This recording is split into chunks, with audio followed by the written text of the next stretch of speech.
Hari keempat baca Alkitab untuk Mama. Tadi aku potong rambutku. Potong sendiri. Cantik kan? Oh ya, yang tadi malam nama murid-murid Tuhan Yesus itu ada Simon Petrus, Andreas, Yakobus anak Zebedeus, Yohanes, Filipus, Bartolomeus, Thomas, Matius, Yakobus anak Alpeus, Tadeus, Simon orang Zelot, dan Yudas Iskariot. Kalau yang paling aku sukai dari antara murid-murid Tuhan Yesus itu Simon Petrus sama Matius. Mama suka sama siapa?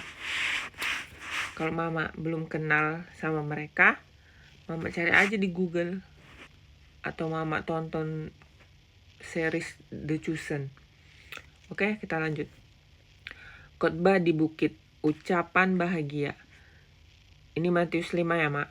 Ketika Yesus melihat orang banyak itu, naiklah ia ke atas bukit. Setelah ia duduk, datanglah murid-muridnya kepadanya. Maka Yesus pun mulai berbicara dan mengajar mereka, katanya, "Berbahagialah orang yang miskin di hadapan Allah, karena merekalah mempunyai kerajaan surga. Berbahagialah orang yang berduka cita, karena mereka akan dihibur. Berbahagialah orang yang lemah lembut, karena mereka akan memiliki bumi. Berbahagialah orang yang lapar dan haus akan kebenaran, karena mereka akan dipuaskan. Berbahagialah orang yang murah hatinya, karena mereka akan beroleh kemurahan. Berbahagialah orang yang suci hatinya, karena mereka akan melihat Allah. Berbahagialah orang yang membawa damai, karena mereka akan disebut anak-anak Allah. Berbahagialah orang yang dianiaya oleh sebab kebenaran, karena merekalah yang punya kerajaan surga. Berbahagialah kamu jika karena aku kamu dicela dan dianiaya, dan kepadamu difitnahkan segala yang jahat. Bersukacita dan bergembiralah, karena upahmu besar di surga. Sebab demikian juga telah dianiaya nabi-nabi yang sebelum kamu. Garam dunia dan terang dunia. Kamu adalah garam dunia. Jika garam itu menjadi tawar, dengan apakah ia diasinkan? Tidak ada lagi gunanya selain dibuang dan diinjak orang. Kamu adalah terang dunia. Kota yang terletak di atas gunung tidak mungkin tersembunyi. Lagi pula orang tidak menyalakan pelita lalu meletakkannya di bawah gantang, melainkan di atas kaki dian, sehingga menerangi semua orang di dalam rumah itu. Demikianlah hendaknya terangmu bercahaya di depan orang, supaya mereka melihat perbuatanmu yang baik dan memuliakan Bapamu yang di surga. Berbahagialah orang yang miskin di hadapan Allah, karena mereka yang punya kerajaan surga. Berarti kalau misalnya dilihat dari ini semua ya kan, Mak, harusnya nggak ada kesedihan yang terlalu dalam. Karena kalau dipikir-pikir benar juga. Kayak berbahagialah orang yang berduka cita, karena mereka akan dihibur. Karena kan hanya orang yang berduka cita juga dihibur ya kan, Mak. Kayak berduka cita ya, mereka pasti dapat penghiburan kan. Walaupun mereka juga nggak mengharapkan duka itu gitu, tapi kan mereka tetap dihibur. Berbahagialah orang yang lapar dan haus akan kebenaran, karena mereka akan dipuaskan. Kayak orang yang lapar akan haus dan haus akan kebenaran kan, mereka pasti akan mencari. Istilahnya kalau mereka haus akan Tuhan, mereka akan mencari Tuhan. Dan iya, mereka emang dipuaskan.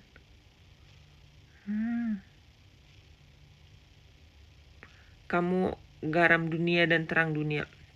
Sebagai orang Kristen, kita harus menjadi garam dan terang dunia.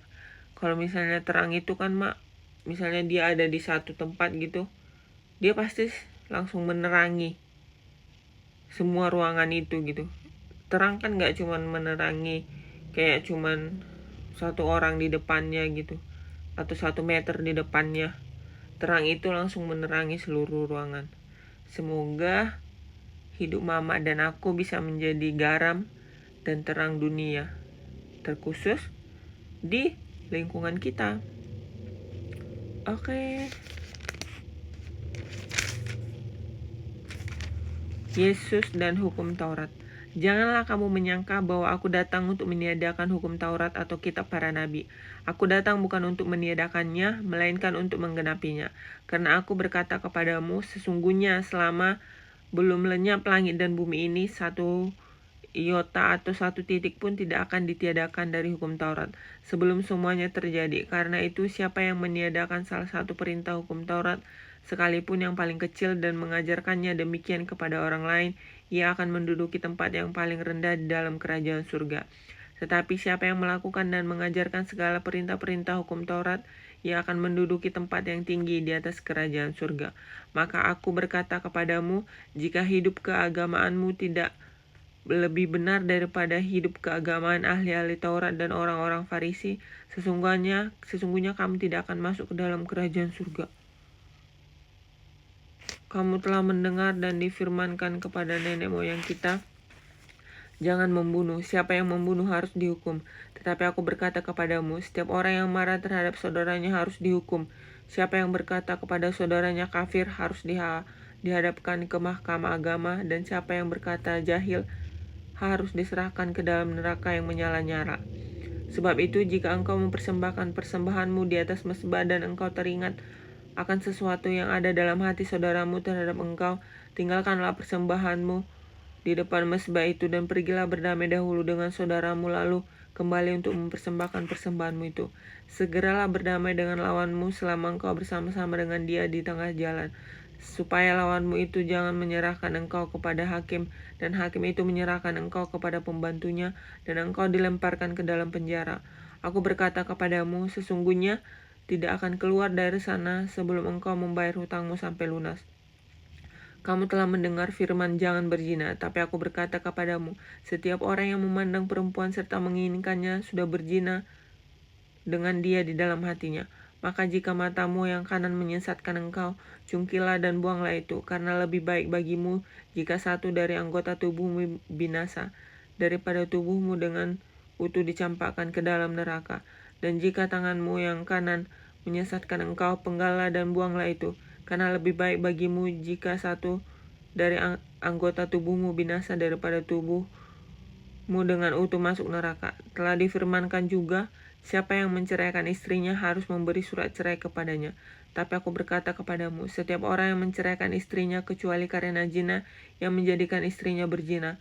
Dan siapa yang kawin dengan perempuan yang diceraikan, ia berbuat zina. Karena kamu telah mendengar pula yang difirmankan kepada nenek moyang kita, jangan bersumpah palsu, melainkan peganglah sumpahmu di depan Tuhan. Tapi aku berkata kepadamu, janganlah sekali-sekali bersumpah baik demi langit, karena langit adalah tahta Allah, maupun demi bumi, karena bumi adalah tumpuan kakinya, ataupun demi Yerusalem, karena Yerusalem adalah kota raja besar. Janganlah juga engkau bersumpah demi kepalamu, karena engkau tidak berkuasa memutihkan atau menghitamkan selai rambut pun. Jika ya, hendaklah kamu katakan ya, jika tidak, hendaklah kamu katakan tidak. Apa yang lebih daripada itu berasal dari si jahat. Kamu telah mendengar firman mata ganti mata dan gigi ganti gigi. Tapi aku berkata kepadamu, janganlah kamu melawan orang yang berbuat jahat kepadamu, melainkan siapapun yang menampar pipi kananmu, berilah juga kepadanya pipi kirimu. Dan kepada orang yang hendak mengadukan engkau karena mengingini bajumu, serahkan juga jubahmu. Dan siapapun yang memaksa engkau berjalan sejauh 1 mil, berjalanlah bersama dia sejauh 2 mil. Berilah kepada orang yang meminta kepadamu, dan janganlah menolak orang yang mau meminjam daripadamu. Kamu telah mendengar firman, kasihilah sesamamu manusia dan bencilah musuhmu. Tapi aku berkata kepadamu, kasihilah musuhmu dan berdoalah bagi mereka yang menganiaya kamu. Karena dengan demikian kamu menjadi anak-anak Bapamu yang di surga, dan menerbitkan matahari bagi orang yang jahat dan orang yang baik, dan menurunkan hujan bagi orang yang benar dan orang yang tidak benar. Apabila kamu mengasihi orang yang mengasihi kamu, apakah upahmu? Bukankah pepungut cukai juga berbuat demikian? Dan apabila kamu hanya memberi salam kepada saudara-saudaramu saja, apakah lebihnya daripada perbuatan orang lain? Bukankah orang yang tidak mengenal Allah pun berbuat demikian? Karena itu haruslah kamu sempurna, sama seperti Bapamu yang di surga adalah sempurna. Haleluya. Amin.